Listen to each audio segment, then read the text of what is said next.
मद्य धोरण घोटाळा प्रकरणी ईडीकडून दिल्लीचे मुख्यमंत्री आणि आपचे अध्यक्ष अरविंद केजरीवाल यांना अटक करण्यात आली आहे। दिल्ली उच्च न्यायालयाने आजच अरविंद केजरीवाल यांना अटकपूर्व जामीन देण्यास नकार दिला होता। त्यानंतर लागलीच ईडीने कारवाई करून त्यांना अटक केली आहे। गेल्या अनेक दिवसांपासून ईडीकडून अरविंद केजरीवाल यांची चौकशी सुरू होती। तसंच त्यांना चौकशीकरिता ईडी कार्यालयात बोलवण्यात आलं होतं। तब्बल 9 वेळा समन्स बजावण्यात आले होते, परंतु प्रत्येक वेळी अरविंद केजरीवाल यांनी ईडी कार्यालयात जाण्याचा नकार दिला। मद्य धोरण घोटाळा प्रकरण नेमकं आहे काय आणि आज केजरीवाल यांना ईडीने अटक का केली? भारत राष्ट्र समिती नेत्या के कविता यांनी केजरीवाल आणि आप नेते मनीष सिसोदिया आणि संजय सिंह यांच्यासोबत आता रद्द करण्यात आलेल्या दारू धोरणाचा खटला रचला असं ईडीने म्हटले। त्या बदल्यात ईडीनुसार दक्षिण लॉबी आपला 100 कोटी रुपये देईल असा आरोप ईडीने केजरीवाल यांच्यावर केलाय। काही आरोपी आणि साक्षीदारांच्या जबाबात केजरीवाल यांचं नाव समोर आलंय। ईडीने आपल्या रिमांड नोटमध्ये आणि आरोपपत्रात याचा स्पष्ट उल्लेख केलाय। मद्य धोरण प्रकरणातील आरोपींपैकी एक विजय नायर वारंवार श्री केजरीवाल यांच्या कार्यालयात जात असे आणि तो आपला बहुतांश वेळ तिथेच घालवत असे।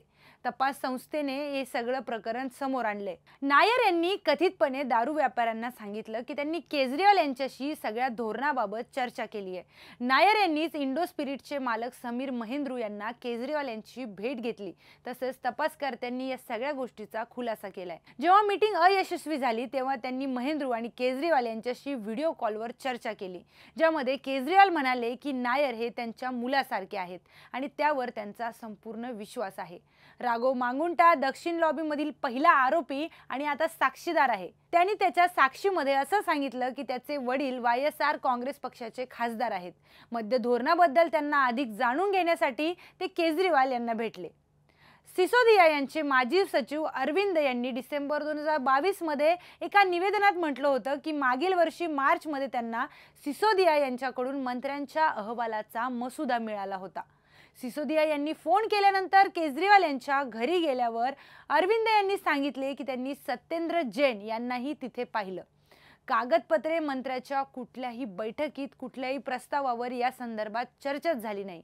ही आश्चर्य करण्यासारखी गोष्ट असल्याचा आरोप त्यांनी केलाय। परंतु या दस्तऐवजावर या कागदपत्रावर ग्रुप ऑफ मिनिस्टर्स म्हणजे मंत्र्याच्या गटाचा एकंदरीत अहवाल यावर पास झाल्याचा दावा त्यांनी केलाय।